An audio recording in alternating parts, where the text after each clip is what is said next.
semua, selamat datang lagi di Musikan Bicara Asik Psikologi Awal Berbinar. Tempat di mana kita bisa berbicara santai, bisa ngobrol santai, tapi tetap mendapatkan insight yang keren tentang dunia seputar psikologi ya teman-teman. Nah, di sini aku Aisyah yang akan menemani soal binar semua nih pada pagi hari ini. Sore hari ini atau mungkin nih teman-teman lagi mendengar di siang sore atau malam gitu kan. Nah, tentunya di sini pun aku nggak sendirian ya teman-teman. Aku di sini ditemani sama partner ngobrol aku yang seru banget. Ada Kak Rara. Halo Kak Rara, boleh saya dulu? Syah dan halo Sobat Binar semua. Makasih ya udah nemenin kita lagi di Bisikan episode ke-21 kali ini.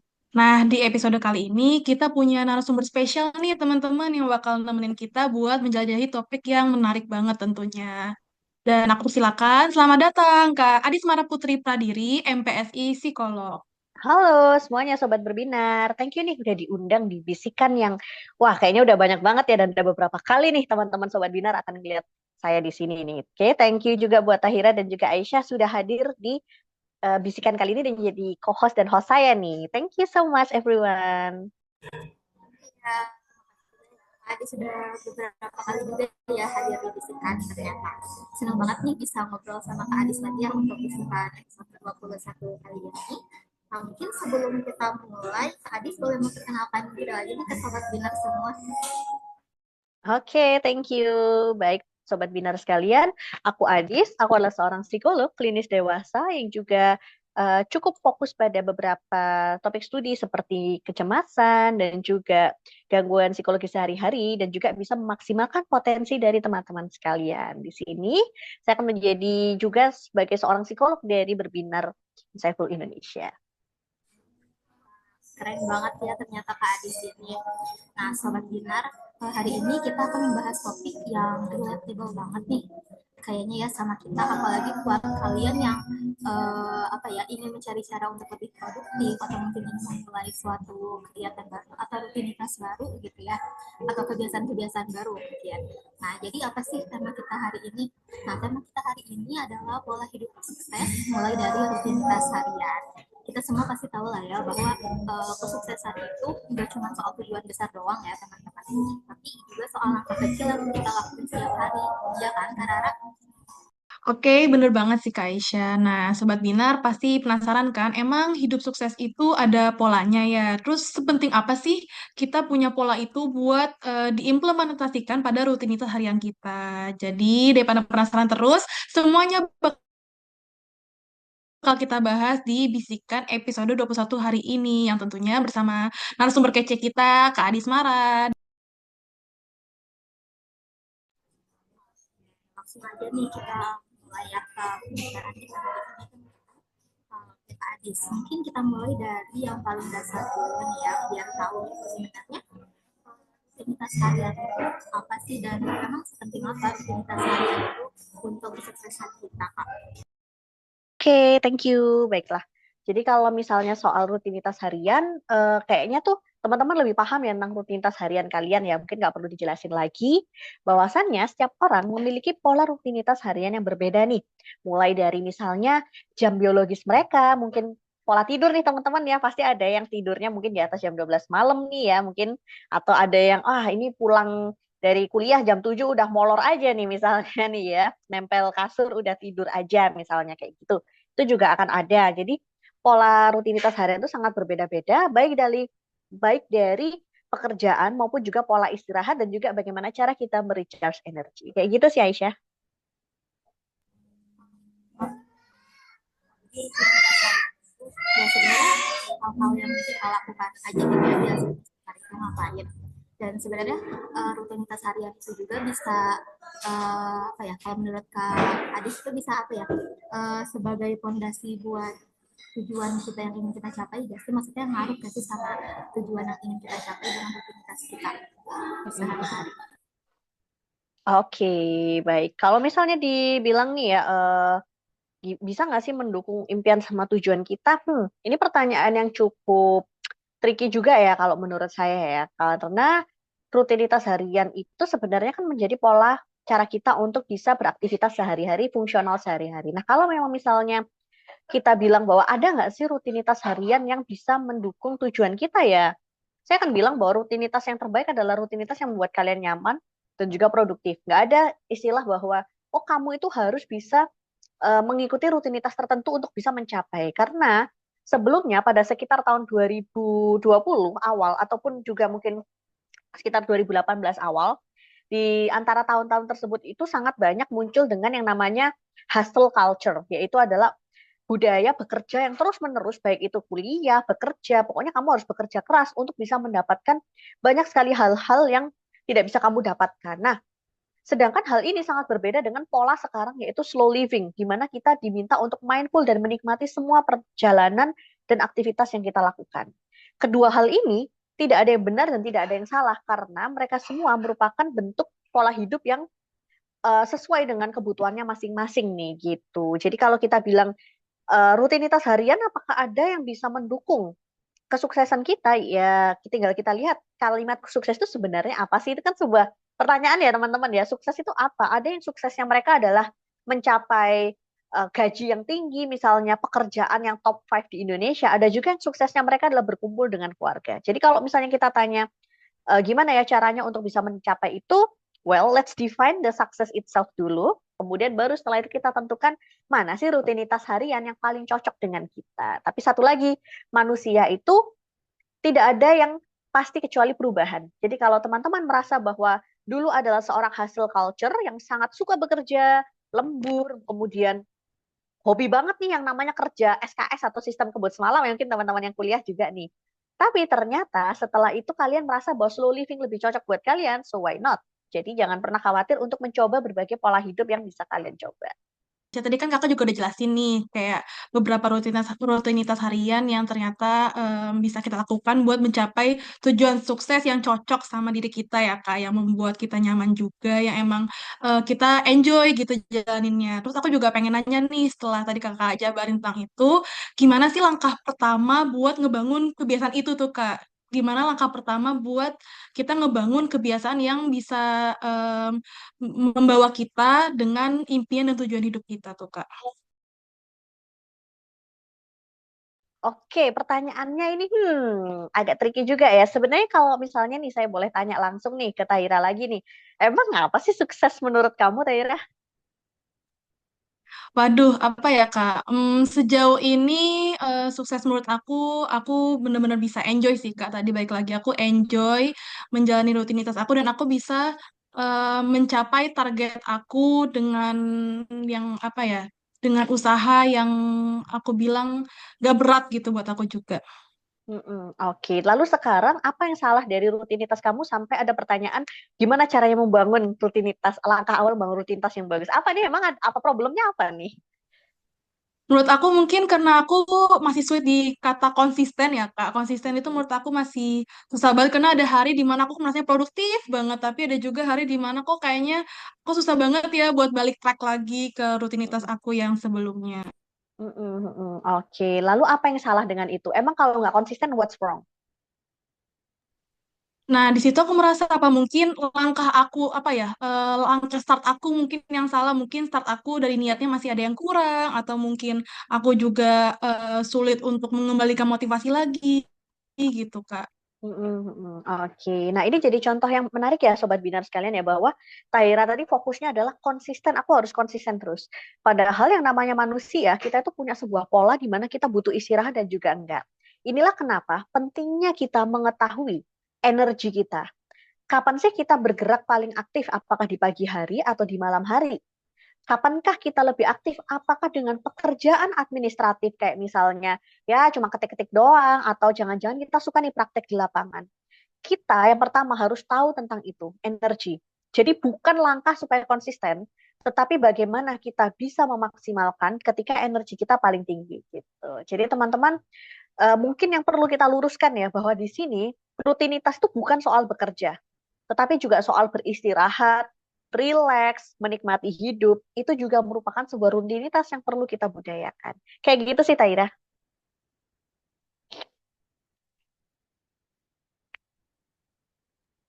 Oke Kak, jadi tadi perlu diubah ya dari yang awalnya berfokus sama harus bisa konsisten nih lebih ke gimana kita memaksimalkan porsi ini kita, porsi dengan istirahatnya juga, porsi dengan ketika kita menjalani rutinitas ya Kak.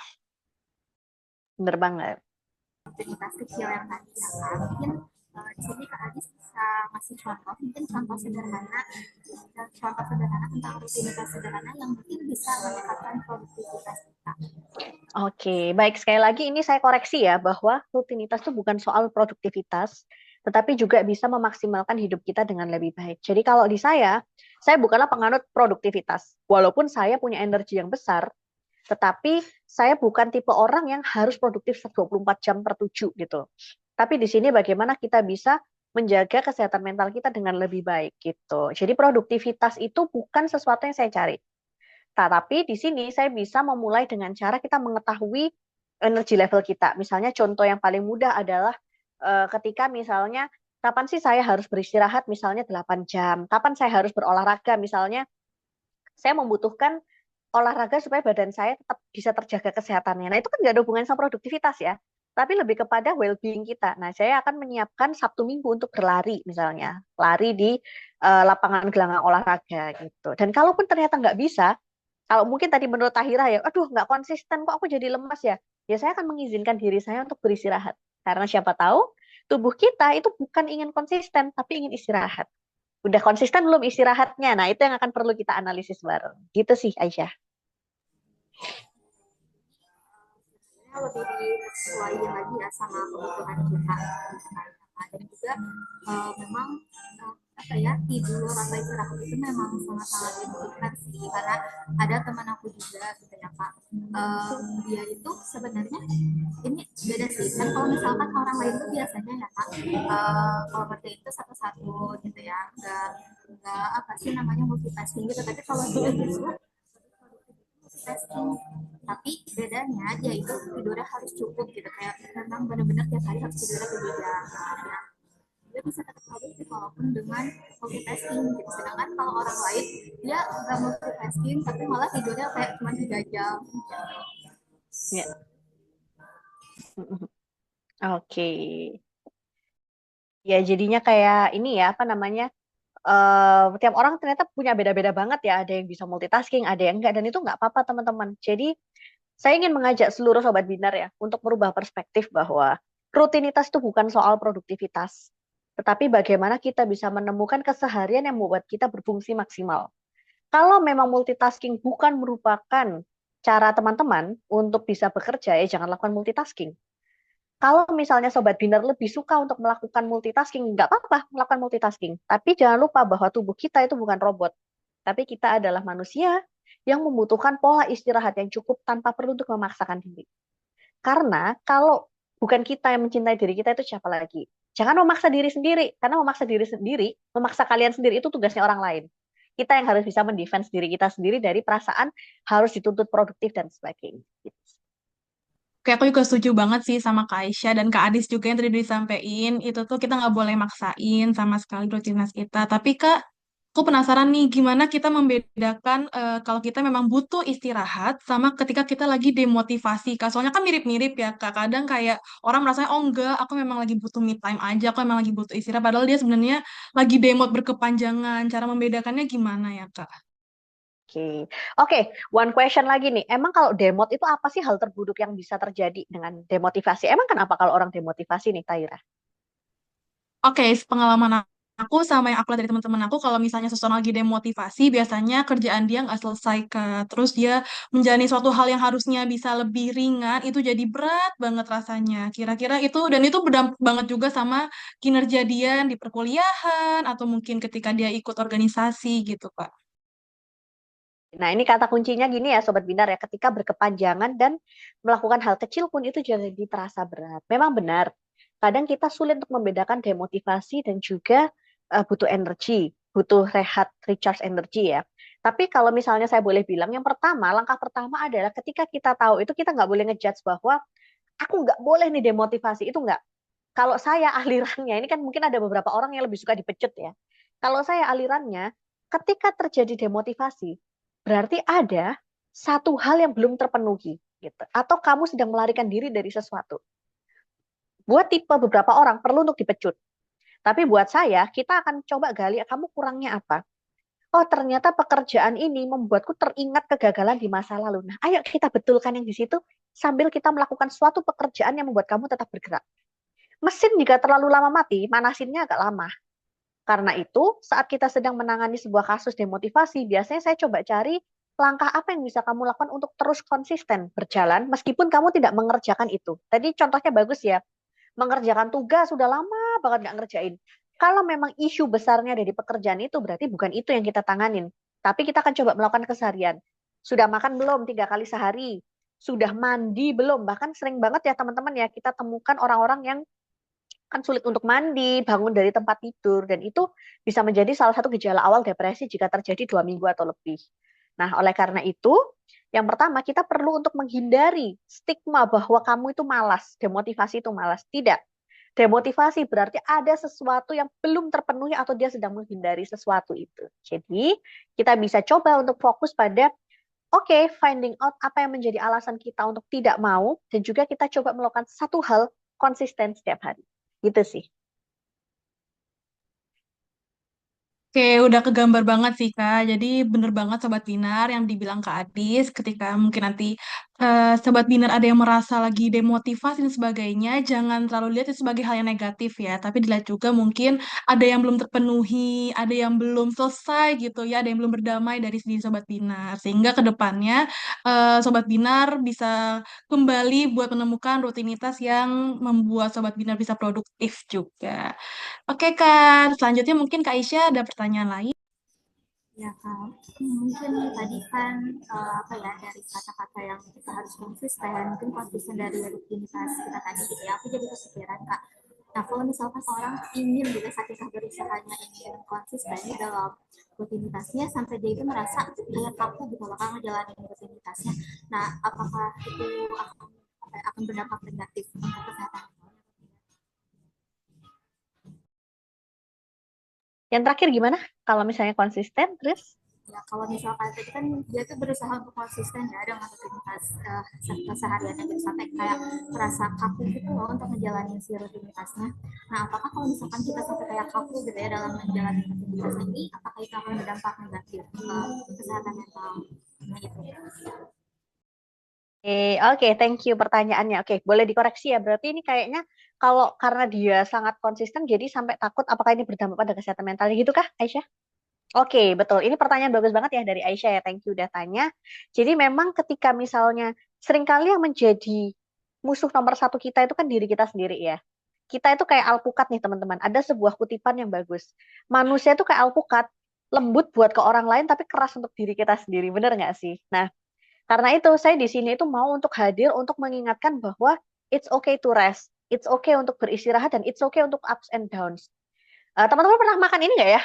Jajan chips-chips gitu loh ya, kayak nggak boleh sebut merek ya.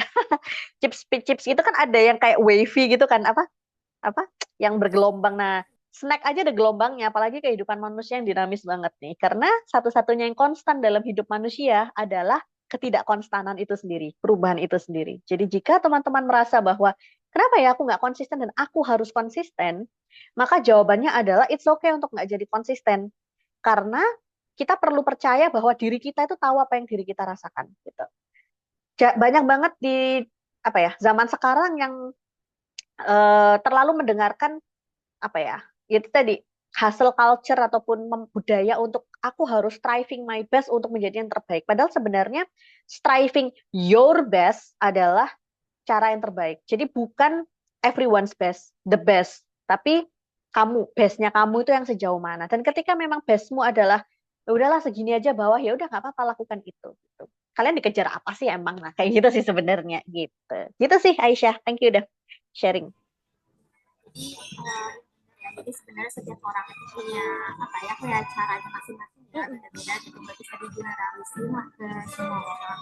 Terus aku juga jadi kepikiran sih Kak, mungkin kalau misalkan kita itu terlalu kaku gitu ya terhadap rutinitas kita, takutnya kita tuh malah jadi apa ya bisa terbiasa dengan hal-hal yang suka datang tiba-tiba kan kalau misalkan kita. Jadi kalau misalkan kita terlalu kaku, jadi nanti dia udah bisa menghadapi itu gitu takutnya. Nah, berarti sebenarnya kan kalau misalkan dengan apa ya membuat membuat suatu rutinitas seperti itu, misalnya kayak kaku atau enggak, itu tuh bisa berdampak gak sih Kak dengan keadaptifan kita di kehidupan gitu. Jadi kalau misalnya apa namanya berdampaknya positif atau negatif nih? Kreatif ya, karena kan tadi kalau misalkan dia terlalu kaku dengan rutinitas yang dia buat, dia jadi susah gitu loh kalau menghadapi ada hal-hal yang tidak terduga gitu. Oke, ya kalau mindsetnya seperti itu memang jadinya pastinya jadinya kita jadi apa ya, sosok yang keras ya, kaku, keras, kemudian juga kita tidak bisa mentolerir bahkan kesalahan kita sendiri. Nah, di sisi lain jika kita juga punya kedisiplinan, itu juga kan membuat kita untuk menghadapi kehidupan tuh juga menjadi lebih mudah ya teman-teman ya, karena dalam proses konseling pun psikolog biasanya akan memberikan sebuah PR ataupun sebuah ya homework tipis-tipis yang bisa klien lakukan ya. Nah, dari situ sebenarnya nanti bisa jika mereka disiplin, mereka akan fokus untuk mengerjakan misalnya satu hal setiap harinya. Nah, kalau rutinitas kecil itu diterapkan, ya mereka akan bisa untuk apa ya, istilahnya behavioral activation. Jadi perilaku mereka itu juga bisa bergerak, jadi ada energinya. Dan kalaupun memang ternyata mereka memilih untuk tidak bergerak sama sekali, itu pun juga kita psikolog juga perlu untuk meningkatkan perilaku itu. Istilahnya memicu ya, manasin gitulah ya istilahnya perilakunya. Tapi balik lagi kalau tadi contoh Aisyah ya, ketika kita terlalu keras pun tanpa mendengarkan diri kita sendiri, maka kita pun juga akan sulit untuk bisa menerima ataupun mentolerir kesalahan ataupun juga ketidaksempurnaan itu juga bisa. Jadi memang rutinitas yang tepat adalah sekali lagi sesuai dengan tubuh kalian dan fungsi kalian dan jangan lupa istirahat merupakan bagian dari rutinitas itu sendiri. Oh banget sih, jadi mungkin sobat Bina mungkin bisa kita mulai dari kenali diri kita dulu nggak sih Kak? Kita kenali dulu diri kita itu seperti apa, terus kita baru tentuin gitu kayak mengkonsepkan lah dengan rutinitas yang cocok buat kita pun seperti apa. Jadi nggak bisa semena-mena langsung ngikutin lah gitu yang udah ada di luar. Gimana nih Kak Rara, ada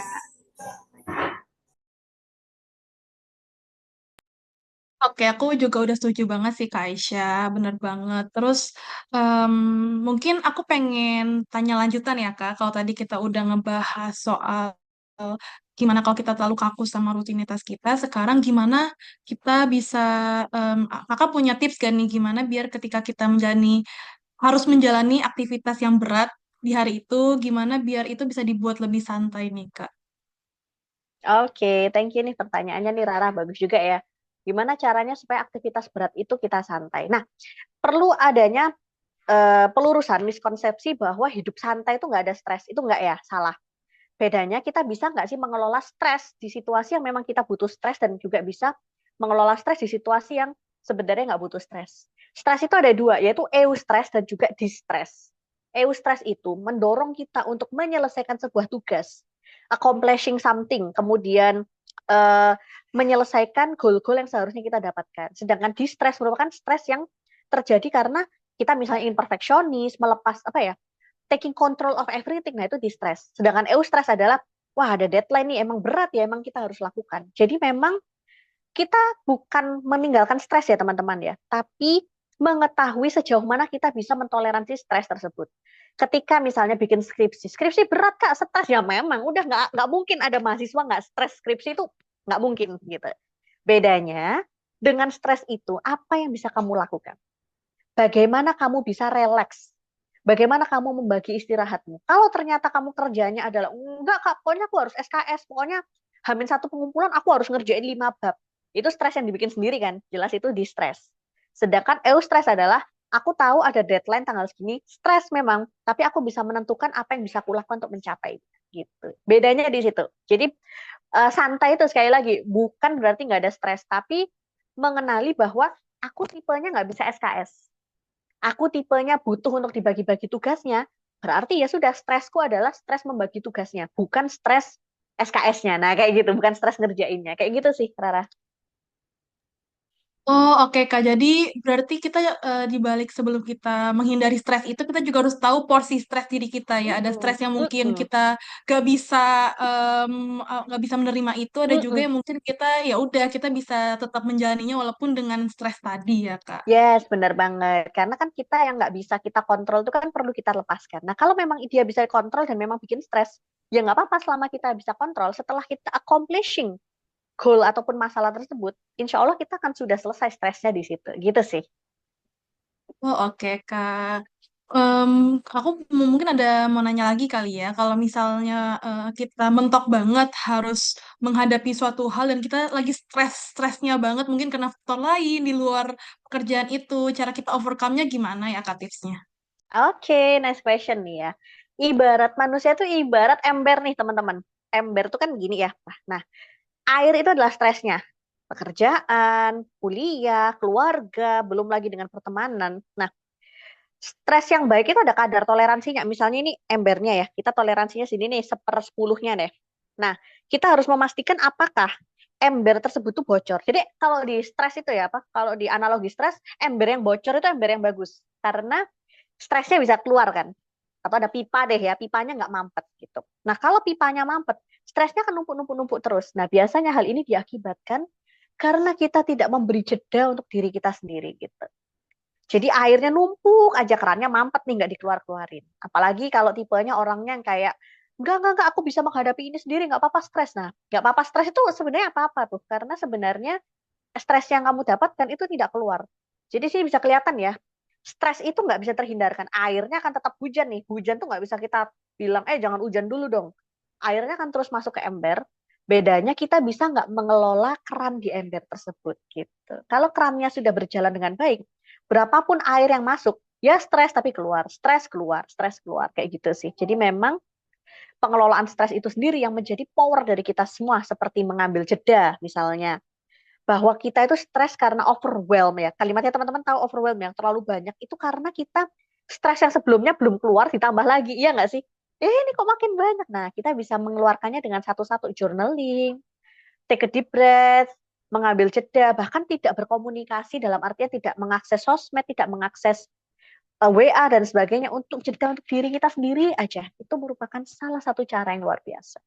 Dan memang berat teman-teman, karena kan kalian rasanya dituntut ya. Tapi percayalah bahwa mengambil jeda 5 menit aja itu bisa mengklirkan pikiran kalian yang 2 jam, 3 jam ke depan. Kayak gitu. Oke, Kak, berarti bener-bener gimana kita ngelola stres itu ya, Kak, biar gak terus-terusan numpuk. Jadi yang sebelum-sebelumnya juga ikut keluar, dan kita nggak yang menyimpan stres itu berkepanjangan, bahkan ketika tugas-tugas kita ternyata udah selesai ya, Kak. Jadi setelah kita bahas soal pengelolaan stres, terus gimana kita overcome stres kita sendiri, aku punya pertanyaan tadi baru pikiran nih, Kak. Kira-kira pola hidup ritme kita tuh berpengaruh nggak sih ketika seseorang ini dikenal dengan morning person atau dia tuh night person gitu, Kak. Itu berpengaruh nggak sih sama rutinitas dan mungkin stres yang akan dihadapi gitu? Oke, kalau memang misalnya sih sejauh ini ya, saya sependek pengetahuan saya belum menemukan referensi terkait morning person atau night person, tetapi mempengaruhinya lebih ke pola energi. Misalnya morning person tentunya paling energi di awal itu yang paling tinggi ya, sehingga kita bisa menggunakan waktu-waktu sekitar jam 7 sampai jam 10 pagi atau mendekati makan siang untuk mengerjakan tugas-tugas yang sifatnya membutuhkan kognitif atau pikiran kreativitas. Misalnya mau bikin apa ya, kreativitas, misalnya mau bikin tulisan, mau bikin hal-hal yang istilahnya mikir banget, itu bisa dilakukan di pagi hari. Sedangkan kalau night owl biasanya kan apa namanya, night person biasanya di akhir-akhir sore nih. Nah, bisa jadi justru kebalikannya, di pagi-pagi cuma mengerjakan administratif, misalnya ngisi-ngisi apa ya, absen misalnya, atau nilai atau apa yang lain gitu misalnya ya. Kemudian yang mengerjakan tugas beratnya adalah yang di akhir, seperti itu. Jadi lebih kepada pola bekerjanya aja sih gitu sih, Rara. Oh, I see, Kak. Berarti lebih ke dia energinya bakal lebih maksimal digunakan di mana gitu ya, Kak. Yes, betul. Em, oke. Kalau seperti itu, semisal night person, dia bakal lebih stres gak ya, Kak, dibanding morning person? Karena kan tadi mungkin ada beberapa hal yang night person nggak bisa lakukan maksimal ketika di pagi hari dibandingkan dengan night person yang mungkin lebih prima. Sedangkan biasanya kan jam-jam kerja itu justru membutuhkan apa ya, maksimal itu di pagi hari. Kira-kira ada pengaruhnya nggak ya, Kak? Sebenarnya sih nggak terlalu banyak ya kalau menurut saya ya. Ini sekali lagi sependek pengetahuan saya, karena kan itu kan hanya gaya bekerja aja ya, sedangkan stres kan dipengaruhi dari pengelolaan stres kayak gitu. Ya kalau misalnya ternyata dia jagonya di malam hari, kerjaannya programmer yang ternyata kerjanya di luar negeri dan beda 12 jam sama kita, ya dia akan lebih bagus lagi kan. Jadi tinggal mencari pekerjaan yang cocok aja sih dan sesuai, gitu aja sih. Kak. Aku juga sempat mendengar kayak gitu sih Kak. Karena kan ini balik lagi ke orangnya lagi gitu tadi kayak ada orang yang memang dia bisa apa ya fokusnya atau bagusnya tuh di malam hari, ada yang di pagi hari gitu. Jadi kalau misalkan sobat binar gitu ya kayak mungkin lebih aktifnya di malam hari gitu, jadi bisa untuk mengerjakan tugas-tugas yang berat itu di malam hari gitu. Tapi kalau misalkan apa ya fokusnya bagusnya itu di pagi hari, ya mungkin bisa mulai mengerjakan tugas-tugas yang berat itu di pagi hari. Sebenarnya kan tergantung lagi masing-masing orang itu seperti apa.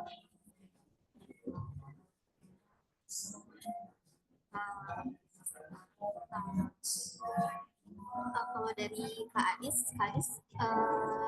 nerapin gak sih Kak kayak misalkan membuat pola rutinitas seperti apa? Kayak misalkan tiap hari kayak apa ya membuat list apa job list gitu, ya misalkan yang kerjakan hari ini apa? Iya, kalau misalnya gimana sih cara mengelola kayak gitu, sebenarnya balik lagi ya ke diri kita sendiri masing-masing ya teman-teman ya. Kayak ada yang sukanya bikin to-do list, ada yang sukanya bikin to-do listnya itu per jam misalnya kayak gitu, gitu ada macam-macam sih. Tapi yang jelas kalau saya kuncinya cuma satu, mengetahui pola energi kita dan cara bekerjanya kita. Kalau soal tipsnya, saya nggak ada tips yang one size fits all, tapi memang membuat to-do list itu bagus, entah itu kalian mengerjakan atau enggak. Karena ada beberapa orang yang bikin to-do list dan mereka stres sendiri kalau nggak selesai mengerjakan.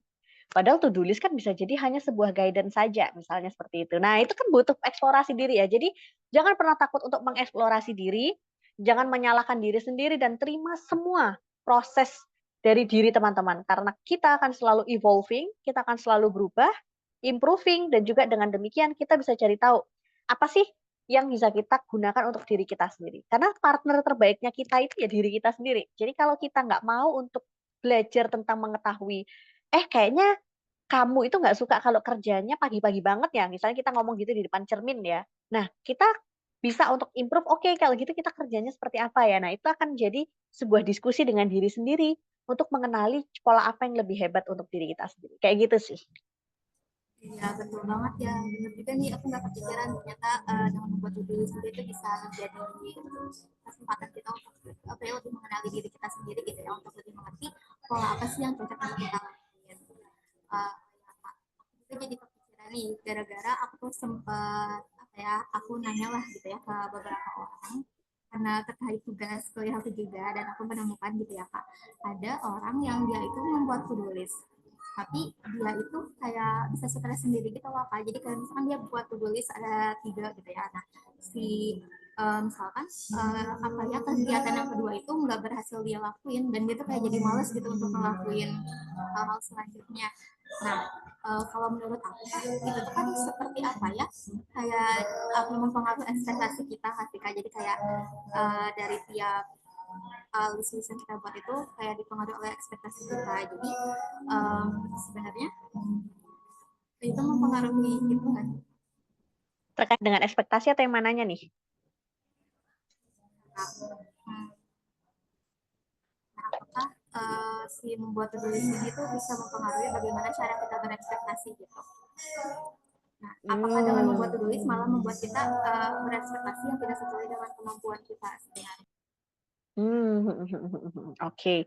Kalau menurut saya sih, saya belum pernah menemukan korelasinya ya, apakah itu bisa membuat ekspektasi atau enggak ya kalau menurut saya. Ini mungkin pertanyaan yang cukup menarik ya. Tapi sekali lagi ya, itu kan sebuah pekerjaan ya, itu kan pola pikir kita ya sebenarnya ya. Apakah kita mau ekspektasi mengerjakan itu atau enggak, sebenarnya itu lebih membantu kita. Jadi jangan sampai segala hal yang teman-teman lakukan itu justru merepotkan diri teman-teman sendiri. Lah kalau misalnya bikin itu terus malah bikin ekspektasi ya jangan lakukan itu misalnya kayak gitu. Atau kita yang merubah pola pikir kita bahwa itu tidak harus selalu dikerjakan, tapi paling tidak kamu tahu apa yang harus dikerjakan. Kayak gitu sih Aisyah. Oke Kak, mungkin ini aku ada satu pertanyaan terakhir kali ya Kak buat penutupnya juga. Tadi setelah kita bicara panjang lebar tentang rutinitas segala macam, aku penasaran nih soalnya ini aku juga lagi merasakan ketika rutinitas kita tergantung banget sama mungkin teman sekelompok atau mungkin keluarga, gimana kita em, apa ya memfokuskan kembali porsi kita tuh cocoknya gimana ya Kak? Kayak menemukan ritme yang cocok ketika kita terlalu dipengaruhi sama lingkungan eksternal kita gitu Kak. Oke. Dipengaruhi oleh lingkungan eksternal ya. Rutinitas harian dipengaruhi lingkungan eksternal. Kalau saya rasa sih stay true to yourself aja sih. Memang misalnya kita tidak bisa menampik bahwa mungkin eksternal akan mempengaruhi sesuatu pada diri kita ya. Misalnya seperti contohnya pola perilaku ataupun pola keseharian. Tetapi memang sebenarnya yang paling penting kita lakukan adalah yaitu tadi mendengarkan diri kita sendiri. Karena seringkali nih orang lain kalau lihat kita istirahat, kita jadinya kayak ngerasa, "Ih, kok anak ini males-malesan ya?" Nah, padahal kan diri kita yang butuh istirahat. Jadi nggak ada yang bisa mengenali pola kesehatan kita selain diri kita sendiri. Jadi sarannya adalah memang yang paling penting adalah fokus di istirahatnya gitu. Karena sebenarnya jujur aja orang lain tuh nggak akan semikir itu kok sama kamu gitu. Kan seringkali kita selalu mikirnya, "Ih, kayak kalau aku banyak istirahat nanti kayaknya orang ini bakal nganggap aku males deh." Padahal orang lain juga nggak akan sepeduli itu sih sebenarnya. Oke, Kak, berarti benar-benar kita harus mendengarkan dan gak denial gitu ya, Mhm. Kak. Kalau misalnya emang kita merasa lagi capek Mhm. banget, jangan menganggap itu kayak, oh nanti kalau aku nggak kerja, aku malah beban nih. Mhm. Tapi Mhm. lebih ke Mhm. mengerti energi kita Mhm. sendiri gitu. Bener, dan nggak apa-apa ya itu proses ya teman-teman, bahkan saya pun di usia 28 tahun juga masih berproses loh dengan ini, gitu. Jadi nggak perlu untuk merasa bahwa aku harus bisa melakukan segalanya dulu, nggak apa-apa, pelan-pelan aja kita proses sama-sama ya, Sobat Binar ya. Oke, bener banget Sobat Binar. Jadi Sobat Binar juga mungkin bisa diingat lagi nih ketika lagi bener-bener ngerasa kewalahan segala macam dengan lingkungan eksternal segala macam. Tetap dengarkan diri sobat-sobat Binar semua. Apakah sobat Binar lagi butuh istirahat atau mungkin justru lagi punya energi nih buat beraktivitas yang lebih itu juga bisa dimaksimalkan juga. Oke, Kak Adis, mungkin boleh dilanjut dengan Kak Aisyah. Jadi kita harus peduli juga gitu ya sama diri kita sendiri, juga cuma mendengarkan kata-kata dari orang lain aja, karena yang jelas-jelas tahu diri kita sendiri ya kita sendiri gitu ya, bukan mereka. Nah, ternyata udah nggak kerasa nih, Adis dan juga Kak Rara, kita ngobrol udah lama banget, udah hampir sejam juga ternyata gitu ya, dan udah banyak banget nih insight yang aku dapetin, yang Kak Rara dapetin, juga mungkin sobat benar semua juga gitu ya. Nah, ini mungkin Kak Adis bisa memberikan closing statement buat sobat benar. Oke, baik. Kalau dari saya sebenarnya closing statement-nya cukup simpel ya teman-teman ya, bahwa beristirahatlah karena istirahat itulah yang membuat kamu hidup. Jadi jangan sampai kamu terlalu bekerja terlalu keras, karena ketika kamu sakit, orang lain nggak akan berduka denganmu, yang berduka itu keluarga terdekat. Jadi jangan pernah sampai kamu merasa sakit, jatuh hanya karena kamu membuktikan pada diri orang lain. Toh juga kamu membuktikan diri orang lain juga biasa aja, dan ketika kamu rugi, orang lain juga akan biasa aja. Sayangi dirimu sebagian kamu menyayangi orang tersayangmu. Gitu. Oke, keren banget Kak Adis. Betul ya, Sobat Binar semua. Bisa diingat-ingat lagi ketika kita sakit dan sebagainya. Orang lain tuh tidak akan peduli, tidak akan sepeduli itu. Tapi justru orang-orang tersayang kita, bahkan diri kita sendiri yang akan merasakan dampaknya. Jadi penting banget nih, tadi juga yang udah dijelasin terus-terusan sama Kak Adis buat mendengarkan diri kita sendiri, mengenali perasaan kita dan energi kita masing-masing, Sobat Binar. Oke. Bangun nih, jadi sobat bilar jangan lupa untuk tetap peduli ya sama diri kalian sendiri. Nah, benar-benar selesai ya sobat bilar, kita ada sedikit informasi menarik nih buat sobat bilar yang akan disampaikan sama Kak Rara. Nah, ada apa sih Kak Rara? Oke, makasih kesempatannya Kak Ais. Jadi, Sobat Binar tahu nggak sih kalau Berbinar tuh punya banyak banget layanan yang bisa Sobat Binar cobain. Buat Sobat Binar yang pengen berkonsultasi dan menceritakan keluh kesah, Berbinar menyediakan layanan konseling bersama psikolog maupun konseling bersama konselor sebaya nih. Berbinar juga menyediakan layanan psikotes loh bagi Sobat Binar yang pengen mengenal diri lebih dalam dan mengetahui kemampuan diri Sobat Binar Sobat Binar yang mungkin Sobat Binar lagi cari. Nah, Sobat Binar punya nih layanan psikotes berupa tes minat bakat ataupun tes intelijensi. Selain itu, ada produk baru juga nih yang baru aja dirilis sama Berbinar, yaitu Berbinar Plus. Nah, Berbinar Plus itu apa sih, Sobat Binar? Jadi, Berbinar Plus ini adalah layanan one package yang terdiri dari kelas daring berbasis video pembelajaran, konseling materi secara langsung, dan psikotes yang disediakan oleh Berbinar langsung. Jadi, bagi Sobat Binar yang berminat dengan produk-produk yang udah aku sebutin tadi, bisa langsung mendaftar di link yang ada di pin postingan Instagram Berbinar, atau bisa juga langsung DM ke Instagramnya Berbinar ya Sobat Binar. Ya, itu dia Sobat Binar. Jadi jangan lupa ya untuk cobain produk-produk dari kami, bisa langsung cek aja di Instagramnya. Nah, dan juga terima kasih banyak nih buat Kak Adi sudah nyempetin waktunya gitu ya berbagi ilmu sama kita semua. Banyak banget nih insight yang kita dapetin, ilmu-ilmunya dan tips-tipsnya gitu. Semoga udah kapok ya Kak untuk ngobrol-ngobrol bareng kita lagi nantinya. So, semoga bisikan episode ke-21 ini bermanfaat ya buat sobat Binar semua. Oke, dan jangan lupa buat denger bisikan di episode-episode lainnya dan share video ini ke Sobat Binar yang lain ya, teman-teman. Kita bakal kembali lagi dengan topik-topik seru lain dan pastinya dengan narasumber yang kece-kece abis. Bener banget Rara. So, sampai jumpa lagi sobat Binar semua. Sampai jumpa lagi di bisikan episode selanjutnya ya. Bye-bye.